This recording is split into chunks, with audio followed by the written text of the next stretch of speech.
Muchas gracias, Beatrice. Gracias, distinguidos amigos, por su presencia. Agradezco especialmente la presencia de los miembros del directorio y del consejo editorial del instituto, consejo que ahora está presidido por Carlos Alberto Montaner. Agradezco las palabras de mi distinguido amigo Manuel Aguilera. Quiero apreciar especialmente la presencia de Armando Valladares, Tomás Regalado, María Fernanda Egas, Beatrice y el doctor Luis Beltrán Guerra, y aquí entre los asistentes en el auditorio, tantos buenos amigos que si empiezo a citar a alguno voy a ofender a todos los demás, pero les doy de verdad la bienvenida, el agradecimiento por acompañarme en esto que es la presentación de un libro que representa, como todos mis anteriores libros, el señalamiento de una cuestión política, jurídica y social fundamental, y la continuación, no el inicio, la continuación de una batalla. Como ustedes conocen, yo tengo obras anteriores que en el ámbito de la ciencia política, porque mis primeros libros fueron jurídicos, publicados en mi país, dedicados al amparo constitucional, a los recursos constitucionales, a las empresas de responsabilidad limitada, pero en el ámbito de la política, cuando empiezo a escribir, el primer libro mío está dedicado a la dictadura del siglo XXI en Bolivia, a demostrar cómo, y este es un libro que tiene más de 10 años, en Bolivia se había instalado una dictadura, siguiendo en el concepto a Osvaldo Hurtado, el presidente del Ecuador, que escribió un año antes Las dictaduras del socialismo del siglo XXI, el caso ecuatoriano. A partir de eso, en un momento en que nadie creía que habían dictaduras, porque el siglo XXI era un auge de democracia y el señor Chávez era un demócrata que había insistido en la suscripción de la Carta Democrática Interamericana en Lima el año 2002 y el 2001, perdón, y así sucesivamente. Fui profundizando en temas que mostraban una realidad objetiva muy convenientemente ignorada por mucha gente, por algunos gobiernos, por organizaciones y organismos internacionales. Y uno de los libros, después de varios, que es importante, es el que titula Las dos Américas, dictadura y democracia.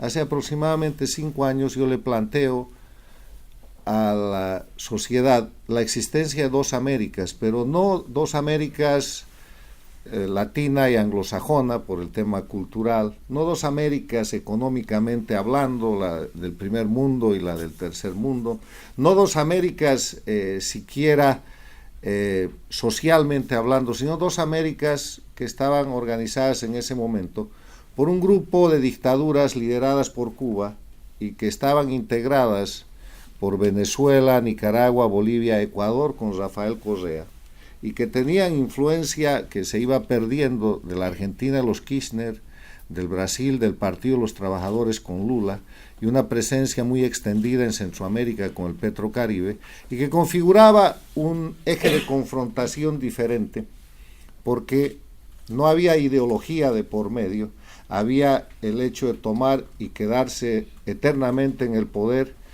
y violentar el sistema democrático que estaba consagrado y está consagrado, entre otras cosas, por la Carta Democrática Interamericana.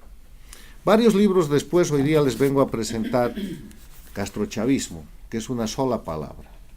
Una sola palabra que representa dos personajes funestos que han marcado la historia de lo que va del siglo XXI en las Américas. Castro y Chávez. ¿Y por qué los junto? Y acompaño el título diciendo Crimen organizado en las Américas. Esto tiene una historia que ustedes conocen, pero que me voy a permitir recordar. El año 1999 había una sola dictadura en las Américas, que era la dictadura castrista, que pasaba lo peor de su periodo especial, estaba agonizando, pues al empezar esa década había caído el muro de Berlín y había se había destruido la Unión Soviética. Y la Cuba castrista esa dictadura había quedado sin el auspicio y el soporte como entidad, como ente parásito que siempre fue, y estaba agonizando en una situación que ellos llamaron el periodo especial. Pero el año 1999 aconteció una cosa muy curiosa, ganó el gobierno en Venezuela Hugo Chávez y de inmediato corrió hacia Cuba y se formó una alianza, al principio imperceptible, que ha cambiado y ha marcado toda la historia del siglo XXI en las Américas y que ha creado esto que hoy día podemos llamar castrochavismo y que empezó como una cuestión denominada Movimiento ALBA, movimiento bolivariano, después de unos años socialismo del siglo XXI y hoy día castrochavismo. Esa evolución, ¿qué quiere decir? Quiere decir que el año 99, cuando se juntan Chávez con Castro, Chávez busca estabilidad, busca soporte político y lo consigue. Pero Castro hace algo con lo que no había soñado nunca. Recrea su fracasado y agonizante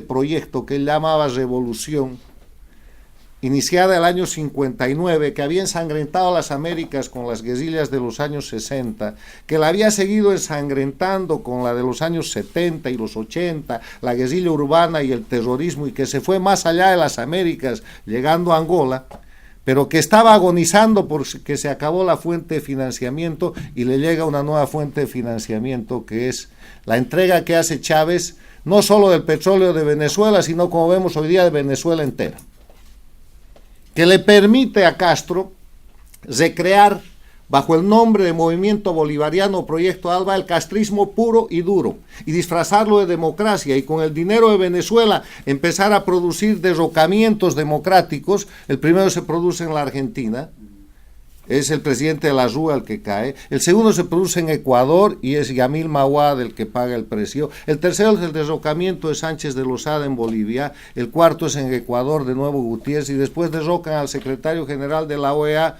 Miguel Ángel Rodríguez, que acababa de ser electo, creándole un falso caso de corrupción en Costa Rica. Va a defenderse y se abre el espacio para que llegue Insulza. Lo demás es historia conocida, pero una historia en la cual navegan con bandera de democracia, y lo primero que tenemos que hacer es demostrar que eso no es democracia. Y cuando el presidente Osvaldo Hurtado y después yo, Carlos Alberto Montaner, Armando Valladares y otros muchos autores dicen eso es dictadura, nos miran para decir no, si es democracia, si hay elecciones.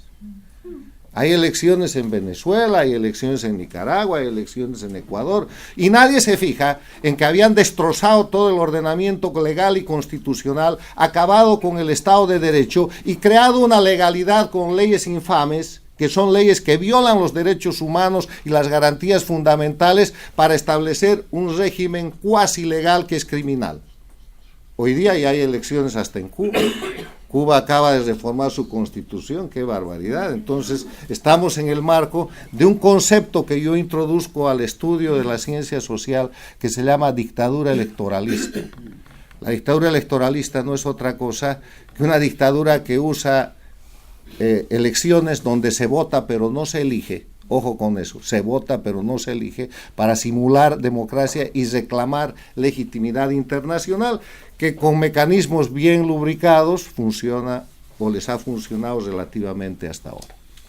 Esa es la historia del castrochavismo, pero el castrochavismo pasa por la etapa de socialismo del siglo XXI, bañado de ideología en la que todavía trata de mantenerse, y opera con el Foro de Sao Paulo, que es un instrumento que aparece como un grupo de izquierdas y con otros muchos más organismos y organizaciones reclamando ser populistas, reclamando ser izquierdistas, reclamando ser progresistas, reclamando ser socialistas, algunos incluso comunistas, pero tratando de mantenerse en el ámbito de lo político, cuando en verdad de lo que se trata es de una estructura criminal. Relatada la historia de cómo se crea, o recordada la historia de cómo se crea el castrochavismo, que ustedes lo van a encontrar en la introducción del libro, en el primer ensayo que yo planteo bajo el título Dictaduras castrochavistas son delincuencia en el poder político. Veamos qué ha hecho y qué hace el castrochavismo y por qué yo lo califico de crimen organizado en las Américas. El tema es que en estos 20 años de castrochavismo, que no es castrismo hasta 1999, eso era con influencia soviética y con decadencia cubana. En 1999 el castrismo se transforma en castrochavismo y en esa evolución sucede un fenómeno muy interesante. El líder, el jefe, era el que ponía la plata, Chávez, pero resulta que Chávez se muere. Y cuando Chávez se muere, muy convenientemente para la dictadura cubana asume el liderazgo y ese liderazgo los lleva primero a la cumbre de Panamá de la OEA, donde hay un encuentro con el presidente de los Estados Unidos y hay una apertura. La Cuba, que estaba separada de la Organización de Estados Americanos por violar la libertad, la democracia y ser un atentado contra la paz y la seguridad internacionales, a principios de los 60, es casi rogada para que venga a la OEA y dice: yo no acepto reingresar, pero acepto ir a la cumbre de Panamá. Y después de la cumbre de Panamá, en la que se consolida el liderazgo de América Latina bajo la mano de los Castro, sucede la apertura de relaciones entre Estados Unidos y la visita del presidente norteamericano a Cuba. Eso nos demuestra que en el siglo XXI la América Latina ha tenido dos liderazgos claros. Primero Chávez y después los Castro. Y ahora que han entrado en crisis este grupo que se llama castrochavismo, América Latina no tiene un liderazgo claro y se está librando una lucha que ya no es la lucha que yo relaté en mi libro Las dos Américas, dictadura y democracia. Hay dos Américas, pero hay una América democrática y hay una América criminal. Y esa América criminal que no es política, y ese es el objetivo de este libro, demostrar que el castrochavismo que hoy día controla a Cuba, Venezuela, Bolivia y Nicaragua bajo la figura de dictaduras electoralistas o dictaduras puras y simples, porque ya a Cuba y Venezuela no le cae ningún adjetivo adicional al de dictadura, todavía están tratando de disimular en Nicaragua y en Bolivia, son organizaciones criminales que hay que separar de la política y que hay que tratar como crimen organizado transnacional. En ese escenario, el castrochavismo tiene el liderazgo de América Latina con Chávez y después con los Castro, pero entran en crisis, y entran en crisis por una serie de razones. Los pueblos empiezan a tener problemas porque son muy malos administradores, hay hipercorrupción, se desaparece la riqueza de Venezuela, desaparecen los precios de los commodities que los ayudaron tanto después de mediados de la primera década de este siglo. Empiezan a aparecer los conflictos internos y pierden el control de gran parte de la región, al punto en que pierden también el control de la Organización de Estados Americanos. Entonces se presenta un nuevo escenario, un escenario de defensa en el cual el castrochavismo, en vez de mantener su expansión, se acota y se reduce a Cuba, Venezuela, Bolivia y Nicaragua. La última pérdida es la de Ecuador. Ecuador, gracias al presidente Lenín Moreno, ha salido claramente de esa esfera y se dedican a hacer 4 cosas para sobrevivir. La estrategia de sobrevivencia del castrochavismo tiene 4 puntos. Primero, retienen el poder a toda costa, no importa los crímenes que cometan. Miren Nicaragua, cuánta gente han matado el último año. Miren Venezuela. Miren Cuba, donde se reprime y todo el tiempo hay presos políticos. Miren Bolivia.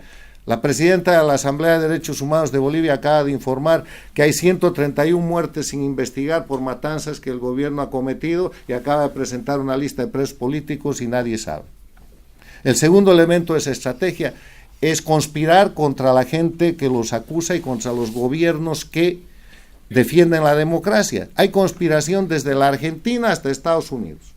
Hay conspiración en el Perú, hay conspiración en Panamá, hay conspiración en Colombia, hay conspiración en el Brasil, porque tienen mucho dinero para exacerbar genuinos reclamos que pueden haber en la sociedad y convertirlos en acción de desestabilización política con la que negocian. El tercer elemento de su estrategia es el que consiste en politizar sus actos, y eso tiene que ver con este libro. Cuando las dictaduras de Cuba, Venezuela, Bolivia o Nicaragua apresan indebidamente a un ciudadano, cuando lo torturan, cuando incluso lo asesinan o lo matan, se llama defensa de la revolución. No es asesinato, no es tortura, no es crimen, es defensa de la revolución. Y así tienen justificativos que van hasta el extremo de que el narcotráfico, porque además estos son 4 narcoestados, es un instrumento de lucha por la liberación de los pueblos. Ese mensaje empezó con Fidel Castro en los 60, lo pronunció el Che Guevara en los 60, y el año 2016 y desde entonces lo repite Evo Morales en las Naciones Unidas, diciendo que la lucha contra el narcotráfico es un instrumento del imperialismo para oprimir a los pueblos. O sea, revolucionariamente, entre comillas, criminalmente en el castrochavismo, hay justificativo para todos los crímenes. Y si no, vean lo que acaba de pasar con el criminal narcotraficante que ha escapado de Colombia a Venezuela, Santrich, que es un perseguido por la derecha latinoamericana y por el tremendo y feroz gobierno de Colombia, cuando este es un criminal que debería estar en la cárcel, porque aún después de haber firmado el Tratado de Paz, estaba traficando y lo han filmado y lo han fotografiado, y no puede haber más prueba plena que aquella. O sea, el tercer elemento de la estrategia del castrochavismo consiste en politizar sus crímenes. Mañana asesinan a cualquier persona y dicen, no, esto es defensa de la revolución. Mañana torturan a una persona y dicen, estamos tratando de obtener información para defender el proceso popular de la liberación de los pueblos, y así sucesivamente. Y el cuarto elemento de esa dinámica es negociar. Siempre están negociando, porque con eso ganan tiempo, y si hacen una buena mezcla de estos 4 elementos, tratan de sobrevivir de esa manera. Vamos al libro. El libro muestra que esta es una organización de crimen organizado, y lo hace después de describir la historia, presentando casos que yo he trabajado a través de ensayos, a través de columnas, a través de artículos o a través de documentos que no han sido publicados. La primera parte se refiere a las dictaduras de delincuencia organizada. Hay un capítulo dedicado obviamente a Cuba. Entre los aspectos generales, por ejemplo, ¿cómo no va a ser delincuencia organizada? El tráfico de médicos esclavos que hace Cuba. ¿Eso qué es? Liberación de los pueblos. ¿Eso qué es? Ayuda social para los brasileros, los bolivianos, los ecuatorianos, los venezolanos, donde mandan médicos que cobran un dinero, pero que el dinero va a Cuba, y los pobres médicos son unos esclavos que tienen las familias secuestradas en Cuba, no tienen pasaportes, y han visto ustedes el escándalo que se ha montado en el Brasil. Gracias a Bolsonaro eso ha cesado, pero sigue habiendo médicos esclavos en Bolivia, siguen habiendo médicos esclavos en Panamá, en Venezuela, en Nicaragua y en otros países. Eso no es delincuencia organizada. Entonces, ¿por qué nosotros les damos el aval de que estamos ante un hecho político en vez de ante un hecho criminal? Otro tema, por ejemplo, el tema referido obviamente el narcotráfico, el tema referido a la simulación electoral, el tema referido al exilio. Todos estos países son países con exiliados, con presos políticos. Eso en el siglo XXI no es un crimen, es un delito, eso no es política. La política está basada en el respeto del adversario, pero el crimen organizado no tiene adversario, tiene enemigo. Y la diferencia entre adversario y enemigo es que al adversario se lo vence, al enemigo se lo elimina. Y esa es la cantidad de crímenes que el castrochavismo comete en todas las Américas. En el tema de Cuba, el tema referido, por ejemplo, y en el tema de Venezuela, al manejo que hacen estas dictaduras, y acaba de pasar por eso Nicaragua, tomando presos, negociando esa libertad y soltando presos para volverlos a tomar y manejar en esa dinámica social para amedrentar a la gente que vive en esos países. Eso ha sido manejado en Venezuela. En este mismo momento hay centenas de presos políticos. En Nicaragua acaban de liberar presos políticos que no están del todo liberados, y aquí nos acompaña una expresa política. En Bolivia hay presos políticos y todos están judicializados, porque como en estos regímenes no hay división e independencia de poderes ni hay Estado de Derecho, el Poder Judicial se ha convertido en el instrumento más efectivo para la represión, que es judicial. En los tiempos de las dictaduras militares venían unos matones encapuchados y unos se los llevaban preso. En los tiempos de las dictaduras del castrochavismo viene un fiscal y un juez y ya se acabó. hay que empezar a pensar en que uno va a estar preso en cuestión de horas. De eso se trata el libro, y van a encontrar ustedes temas de demostración de cómo funcionan las dictaduras de crimen organizado, que pasan por el tema del narcotráfico, que pasan por el tema de la operación sobre los medios de comunicación, la falta de libertad de prensa, por el tema de las Fuerzas Armadas y por las operaciones de amedrentamiento en contra de la democracia. Dicho esto, no sería completa esta presentación, y voy a abusar unos minutos más de su amable audiencia, si es que yo no me refiriera hoy día a uno de los ejemplos más cercanos para mí de lo que es la acción del crimen organizado que se está ejecutando en este momento en mi país, Bolivia, y que repite un iter criminis. El iter criminis quiere decir el curso de la ejecución del delito entre el momento en que el delincuente imagina el delito que va a cometer hasta el rato en que se beneficia del resultado del delito, que repite lo que ha pasado en Nicaragua y lo que ha pasado en Venezuela. Como ustedes saben, en Bolivia hay elecciones en menos de 2 meses, el 20 de octubre. Son unas elecciones que yo denomino elecciones en una dictadura electoralista, donde se vota pero no se elige. Pero estas elecciones tienen una característica o varias características adicionales. Primero, Evo Morales suplantó la constitución política del Estado y liquidó la República de Bolivia el año 2009, estableciendo una constitución que hace nacer un Estado plurinacional. En esa constitución, que está fundada en falsificaciones, en masacres y en exilio, porque así hizo aprobar su constitución, establece que él se puede reelegir una vez consecutiva, solo una vez. Entonces se reelige de inmediato el año 2009. Cuando el año 2014 venció ese mandato, va de nuevo a la reelección, le dicen no te puedes reelegir, y él dice voy a pedir una interpretación al Tribunal Constitucional, su Tribunal Constitucional, y el Tribunal Constitucional dice que habiéndose extinguido la República de Bolivia y nacido el Estado plurinacional el año 2009, Evo Morales en el Estado plurinacional solo ha sido elegido una vez, o sea que esta es la primera reelección y él puede correr, 2014. O sea que nunca llegó a la presidencia él con la República de Bolivia. Firmado el Tribunal Constitucional, delito de prevaricato, delito de falsedad material, falsedad ideológica, puro crimen organizado. No estamos hablando de política, porque si fuera política habría un órgano constitucional, una Corte Suprema que ejerza el control de constitucionalidad y que diga que eso no puede ser. Pero en el crimen organizado los fallos están caracterizados por el prevaricato.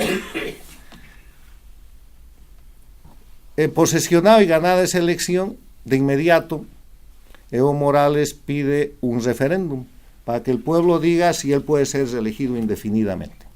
Y va al referéndum el 21 de febrero del 2016 y pierde. Y pierde duramente porque Bolivia le dijo no con más del 80%, pero con el fraude electoral que está siempre en manos de estas dictaduras, otro delito, fraude, logra decir que perdió con el 51 algo por ciento, pero perdió. Entonces empieza inmediatamente con el discurso de Chávez del 2005, del 2006, diciendo hay segundo tiempo, el pueblo se equivoca, vamos a ver qué pasa, y lleva una demanda a través de sus operadores al Tribunal Constitucional en la que dice que es su derecho humano ser candidato y que en función del Pacto de San José, que es la Declaración de Derechos Humanos, la Carta de Derechos Humanos Interamericana, él tiene el derecho humano de ser candidato y que no dejarlo ser candidato sería violar su derecho humano. Y su Tribunal Constitucional desde luego dice que sí, que es su derecho humano, y así se lo consagra y el hombre se presenta de candidato. Lo más grave es que después de que sucede va a Bolivia el secretario general de la OEA y dice que no aceptar ese fallo sería discriminatorio con Evo Morales cuando otros países han aceptado ese mismo tipo de situaciones, y obviamente se refiere a Nicaragua, a Venezuela y al funesto precedente que en algún momento se sentó en Costa Rica. Y ahí de nuevo delitos, porque el hecho de que se cometa un delito y no se sancione no quiere decir que ese es un precedente, sigue siendo un delito. No podemos poner el delito como ejemplo para sentar jurisprudencia. Lo criminal no sienta precedente desde Roma, desde Grecia, por el sentido de la razón humana. El delito no puede sentar un precedente que sea objeto de repetición, pero en Bolivia sí. Entonces tenemos que Evo Morales es candidato, pero hace uso de otro recurso que funciona en Nicaragua, que funciona en Venezuela. La oposición funcional, que es otro concepto que hemos introducido. ¿Qué es la oposición funcional? Es la gente que puede hacer de opositor en un régimen de estas características. O sea, es la gente que el régimen escoge para que le haga oposición y para simular democracia y para tratar de legitimarse. La oposición funcional es una especie de jaula cuyo tamaño varía de acuerdo a la voluntad del régimen. Los permiten ser alcaldes, concejales, diputados, senadores, pero nunca van a tener la opción de tomar el poder. Y oposición, si ustedes revisan el diccionario o si ven lo que es el concepto politológico de oposición, es el grupo que participa en política que tiene la opción mediante elecciones de tomar el poder. Si no se puede tomar el poder, no es opositor. Puede ser un aplaudidor, puede ser un cómplice, puede ser un simulador, o puede ser este concepto que hemos dado de opositor funcional. Entonces aparecen en Bolivia 6, 7 u 8 opositores que dicen le vamos a ganar a Evo Morales. Pero lo primero que hacen para ganarle, entre comillas, a Evo Morales es dividirse. En Venezuela por lo menos crearon la MUD y tenían una organización contra el gobierno. En Bolivia no hay manera de unirlos. Con una característica adicional, si ustedes recuerdan mayo del año pasado, 2018, en la elección venezolana, recordarán que la oposición dijo, señores, nosotros no vamos a ir a esa elección. Gran decisión estratégica. Y después dijo, no, pedimos al pueblo que no vote o que votemos nulo para deslegitimar al régimen. De inmediato Maduro inventó 2 o 3 candidatos funcionales, hizo su elección, pero estaba deslegitimado. Y el resultado electoral fue que más de un 70% de la gente simplemente no participó de esa elección. Y eso generó que en enero de este año Maduro sea señalado como un usurpador. Pues en mi país ahora estamos a menos de 60 días en unas elecciones en las cuales hay un candidato usurpador porque está totalmente inhabilitado para ser candidato, pero está usurpando y mediante delitos está instalado como candidato. Hay una oposición funcional a la que aquí yo invoco desde aquí se pueda unir para hacer un solo frente y a ver si todavía en medio de toda esa funcionalidad hay alguna manera de deslegitimar. Pero hay un pueblo que está en resistencia civil. En Bolivia la gente no acepta ni la reelección de Evo Morales, ni la continuidad de la dictadura a la que ya han identificado, ni que sigan habiendo presos y exiliados políticos. No quieren vivir en un régimen de miedo.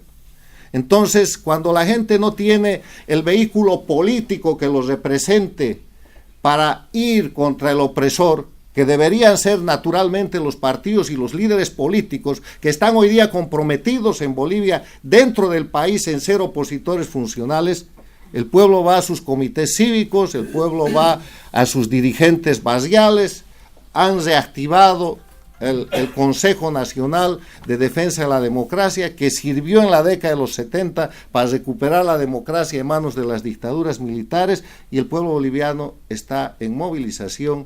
Ayer han llevado adelante un paro cívico nacional y tienen planeado que 10 días antes de la elección usurpadora van a tratar de hacer una escalada de bloqueos, pero es resistencia civil. Una resistencia civil que vamos a acompañar, porque resistencia civil es lo que hay en Venezuela, resistencia civil es lo que hay en Nicaragua, es lo que todos los domingos hacen en Cuba las damas de blanco, porque es la manera de luchar en el único espacio que las dictaduras de crimen organizado, que el castrochavismo queda, que es el ámbito de la legitimidad. Nosotros con ellos no vamos a disputar la legalidad porque la han fabricado.